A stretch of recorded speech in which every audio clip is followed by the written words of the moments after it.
जब कर्म बुरे होंगे तो नरक में भी जाना पड़ेगा, फिर अलग अलग योनियों में भी जाना पड़ेगा। कभी मगरमच्छ, कभी मछली, कभी कबूतर, कभी तोता, कभी काग, कभी बाज, कभी पेड़, कभी पहाड़, कभी घास, न जाने क्या क्या बनना पड़ता है। अभी तो हमको लगता है ये सब व्यर्थ की बात है, ये तब तक लगता है ना जब तक हम अपनी मनमानी मनुष्य जीवन में चला रहे हैं। लेकिन जब भगवान का संविधान हम पर लागू होता है तो फिर झेलना ही पड़ता है, कोई सेकंड ऑप्शन नहीं होता है, कोई ऑप्शन नहीं। जैसे चोर जब तक मानता नहीं है पुलिस की बात को, जब तक पुलिस के हत्थे न चढ़ जाए तब तक वो अपने आप को मास्टर समझता है। मेरा क्या बिगाड़ेगी पुलिस, मुझे पकड़ नहीं सकती। क्या वो क्या कहता है वो, डॉन को पकड़ना मुश्किल ही नहीं नामुमकिन है। तेरे बाप का राज है। पकड़ा गया कि नहीं पकड़ा गया, मारा गया कि नहीं मारा गया? फिर अच्छा बताओ, मारा गया कि नहीं, पकड़ा गया कि नहीं? हर चोर यही समझता है कि मुझे कोई पकड़ नहीं सकता। हर चोर यही समझ, हर पापी यही समझता है मेरा क्या बिगड़ेगा। लेकिन सच यह है कि जिस दिन भगवान के हत्थे चढ़ते हैं, काल के हत्थे चढ़ते हैं, तब तक पकड़ना भी आसान है और दूंचना भी आसान है, ठोकना भी आसान है, नरक भेजना भी आसान है।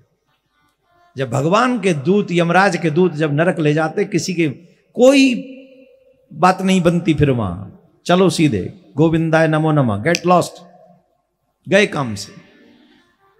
अगर चाहते हो कि तुम्हारे बच्चों को नरक न जाना पड़े, अगर तुम चाहते हो तुम्हारे बच्चों को दुखी न होना पड़े, अगर तुम चाहते हो कि तुम्हारा बुढ़ापा खराब ना हो, अगर तुम चाहते हो तुम्हारे पितृ तुम पर क्रोध न करें, तो सबसे पहला काम अपने बच्चों को सनातनी बनाओ, धर्मात्मा बनाओ, धर्मपरायण बनाओ। जब धर्मपरायण बन जाएंगे तो बच जाओगे इन मुसीबतों से।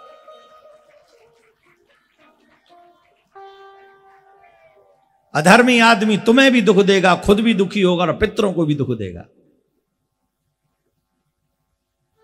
इसलिए बच्चों को बचपन से धर्म का पाठ पढ़ाओ।